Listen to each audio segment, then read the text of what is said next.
ನಾನು ರಾಧಾಕೃಷ್ಣ ಪಲ್ಲಕ್ಕಿ. ರಂಗಭೂಮಿ, ಬೆಳ್ಳಿತೆರೆ ಮತ್ತು ಕಿರುತೆರೆ ಎಲ್ಲ ವಿಭಾಗಗಳಲ್ಲೂ ನಟನಾಗಿ, ಬರಹಗಾರನಾಗಿ, ನಿರ್ದೇಶಕನಾಗಿ, ನಿರ್ಮಾಪಕನಾಗಿ ಮತ್ತು ಕಲಾ ನಿರ್ದೇಶಕನಾಗಿ ನಾನು ಕೆಲಸ ನಿರ್ವಹಿಸ್ತಾ ಬಂದಿದ್ದೇನೆ. ನನ್ನ ಮೊಟ್ಟ ಮೊದಲ ನಿರ್ದೇಶನದ ಸಿನಿಮಾ ಶ್ರೀ ಕ್ಷೇತ್ರ ಕೈವಾರ ತಾತಯ್ಯ.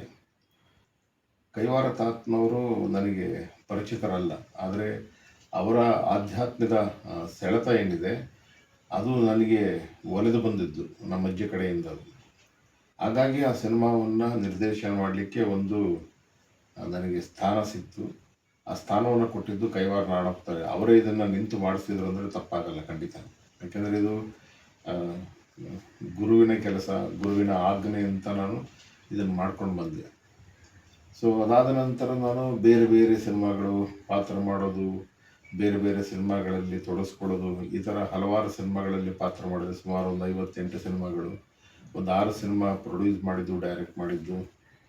ಹೀಗೆ ನಿರಂತರವಾದ ಉತ್ಸವಗಳು, ಈವೆಂಟ್ಸ್ ಎಲ್ಲ ಮಾಡಿ ಡಿಸೈನ್ ಮಾಡೋದು, ಡೈರೆಕ್ಟ್ ಮಾಡೋದು, ಇದೆಲ್ಲ ಮಾಡ್ತಾ ಬಂದೆ. ಆಮೇಲೆ ನಮಗೆ ಹೆಚ್ಚು ಈ ನೆಲದ ಕಥೆಗಳು, ಈ ನೆಲದ ಆಧ್ಯಾತ್ಮಿಕ ಪುರುಷರು, ಆಮೇಲೆ ಯೋಗಿಗಳು, ತಪಸ್ವಿಗಳು, ಇಂಥ ವಿಚಾರಧಾರೆಗಳನ್ನು ಮತ್ತು ಅಮೂಲ್ಯ ರತ್ನಗಳ ಹುಡುಕೋ ನನಗೆ ಒಂದು ರೀತಿಯ ಆಸೆ ನನಗೆ. ಯಾಕೆಂದರೆ ಮೂಲೆ ಗುಂಪಾಗಿದ್ದಾರೆ, ಬೂದಿ ಮುಚ್ಚಿದ ಕೆಂಡಾಗಿದ್ದಾರೆ, ಆ ಥರ ಅಂದ್ಕೊಂಡು ಹುಡುಕ್ತಾ ಇರ್ತೇನೆ ಸದಾಕಾಲ. ಆ ಥರದ್ದೊಂದು ಪ್ರಯತ್ನ ಯಾಕೆ ಮಾಡ್ತೀನಿ ಅಂದರೆ, ಎಷ್ಟೋ ವರ್ಷಗಳಿಂದ, ಶತಶತಮಾನಗಳಿಂದ ಭಾಳ ಅಮೂಲ್ಯ ರತ್ನಗಳು, ಅಂದರೆ ತಿರಸ್ಕೃತಪಟ್ಟಂಥವು ಅಥವಾ ಜನಗಳ ಬಾಯಿಗೆ ಅದು ಬರಲಿಲ್ವೋ ಗೊತ್ತಿಲ್ಲ, ಆದರೆ ಅದನ್ನು ಹುಡುಕಿ ಒಂದು ಪರಿಚಯ ಮಾಡುವಂಥ ಕಾರ್ಯಕ್ರಮಗಳನ್ನು ಇವತ್ತಿಗೂ ಕೂಡ ಮಾಡ್ತಿದ್ದೀನಿ. ಆ ನಿಟ್ಟಲ್ಲಿ ಅನೇಕ ವಿಷಯಗಳನ್ನು ದಾಖಲಿಸ್ತಾ ಹೋಗಿದ್ದೀನಿ ನಾನು.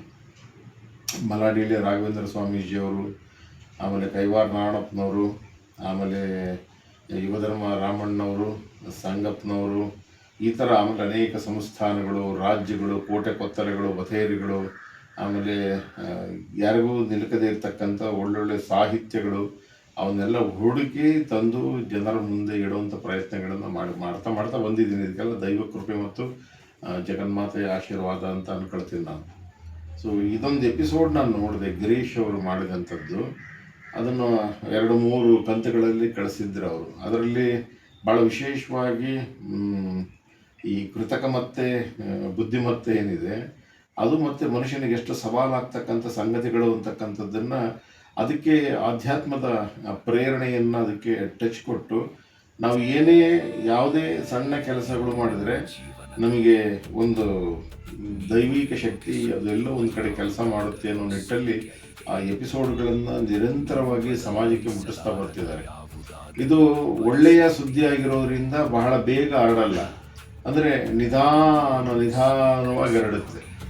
ಜೇನುಗೂಡು ಅದು ಎಲ್ಲ ಕಡೆಯಿಂದ ಶೋಧಿಸಿ ಅದನ್ನು ತಂದು ಜೇನುಗೂಡಾಗಿ ಇಟ್ಟು ತುಪ್ಪವನ್ನು ನಮಗೆ ಕೊಡೋಕ್ಕೆ ಎಷ್ಟು ಸಮಯ ಬೇಕಾಗ್ತದೆ, ಆ ಶ್ರಮ ಏನಿದೆ ಅದನ್ನು ಒಂದು ಕ್ಷಣದಲ್ಲಿ ನಾವು ಎತ್ಕೊಂಡು ಹೋಗ್ಬಿಡ್ತೀವಿ. ಜೇನುತುಪ್ಪ ಅದು ಭಾಳ ಚೆನ್ನಾಗಿದೆ, ಅದ್ಭುತ, ನಮಗೆ ಅದು ಇದಿದ್ದ ಕಲ್ಪವೃಕ್ಷ ಇದ್ದ ಹಾಗೆ ಅಂತ. ಅದೇ ರೀತಿ ಈ ಆಧ್ಯಾತ್ಮದ ವಿಷಯಗಳನ್ನು ಒಳಗೊಂಡಂಥ ಈ ಎಪಿಸೋಡ್ ಏನಿದೆ, ಈ ಥರ ನಿಮಗೆ ಎಲ್ಲ ಕಡೆಯಿಂದ ಜೇನು ಹುಳುವಿನ ರೀತಿ ಎಲ್ಲವನ್ನು ಕೂಡ ಮಕರಂದವನ್ನು ಸಂಗ್ರಹಿಸಿ ಆಧ್ಯಾತ್ಮದ ಒಳ ಅರ್ಥಗಳನ್ನು, ಗೂಢಾರ್ಥಗಳನ್ನು, ಭಾವಾರ್ಥಗಳನ್ನು ಅದನ್ನು ಸಂಸ್ಕರಿಸಿ ಮತ್ತು ಸಂಶೋಧಿಸಿ ಇದನ್ನು ಸಣ್ಣ ಸಣ್ಣ ಎಪಿಸೋಡ್ಗಳಾಗಿ ಇವತ್ತು ಈ ಚಾನಲಲ್ಲಿ ಬಿಟ್ಟಿದ್ದಾರೆ. ಅದು ನಾವಾಗಿರ್ಬೋದು, ನೀವಾಗಿರ್ಬೋದು, ಮತ್ತು ಎಲ್ಲ ಜನರಿಗೆ ಲಭ್ಯವಾಗ್ತಕ್ಕಂಥದ್ದು ಭಾಳ ಒಳ್ಳೆಯದು ಅಂತೇಳಿ ನಾನು ಪ್ರಾಮಾಣಿಕವಾಗಿ ನಾನು ಹೇಳಬಲ್ಲೆ. ಇದು ಒಂದು ಅವಕಾಶ. ಈ ಥರದ ಸಂಚಿಕೆಗಳನ್ನು ತಾವೆಲ್ಲರೂ ನೋಡಿ ಪ್ರೋತ್ಸಾಹ ಮಾಡಿ ಅಂತೇಳಿ ಈ ಮೂಲಕ ತಮಗೆ ತಿಳಿಸ್ತಾ ಇದ್ದೀನಿ. ನಮಸ್ಕಾರ. देवती श्री कालिका दुर्गा परमेश्वरी।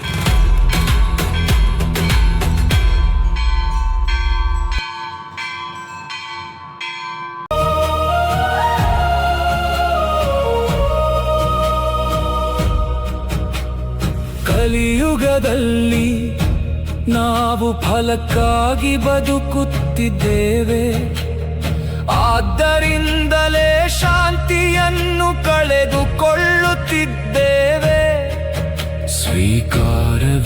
ಇಲ್ಲದ ಮನಸ್ಸು ಯಾವಾಗಲೂ ಹೋಲಿಕೆ ಮಾಡುತ್ತದೆ. ಸ್ವೀಕಾರ ಹೊಂದಿದ ಮನಸ್ಸು ಯಾವಾಗಲೂ ಬೆಳವಣಿಗೆಯ ದಾರಿಯನ್ನು ಕಂಡುಕೊಳ್ಳುತ್ತದೆ. ಶ್ರೀಕೃಷ್ಣನು ಜ್ಞಾನವನ್ನು ನೀಡುತ್ತಾನೆ. ದುರ್ಗಾ ಶಕ್ತಿಯು ಆ ಜ್ಞಾನವನ್ನು ಬದುಕುವ ಧೈರ್ಯವನ್ನು ನೀಡುತ್ತದೆ. ಜ್ಞಾನ ದಾರಿಯನ್ನು ತೋರಿಸುತ್ತದೆ, ಶಕ್ತಿಯ ದಾರಿಯಲ್ಲಿ ನಡೆಯುವ ಸಾಮರ್ಥ್ಯವನ್ನು ಕೊಡುತ್ತದೆ.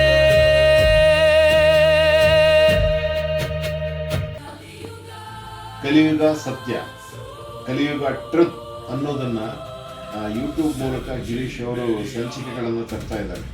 ಇದರಲ್ಲಿ ಬಹಳಷ್ಟು ವಿಶೇಷ, ವಿಭಿನ್ನ ಮತ್ತು ವಿಸ್ಮಯವಾಗ್ತಕ್ಕಂಥ ಸಂಗತಿಗಳನ್ನು ಕೂಡ ದಾಖಲಿಸಿದ್ದಾರೆ. ಇದನ್ನು ನಾನು ನೋಡ್ತಾ ಇದ್ದೀನಿ, ಭಾಳ ಖುಷಿ ಆಯಿತು ನನಗೆ. ಅಂದರೆ ಅಗೋಚರವಾದ ಶಕ್ತಿಗಳನ್ನು ಸಾಮಾನ್ಯ ವ್ಯಕ್ತಿಗಳ ಜೊತೆಗೆ ಅದನ್ನು ಬೆಸೆದು ಅದನ್ನು ತಿಳಿಸುವಂಥ ಪ್ರಯತ್ನ ಮಾಡಿದ್ದಾರೆ. ಸೊ ಡೋಂಟ್ ಮಿಸ್ ಕಲಿಯುಗ ಸತ್ಯ.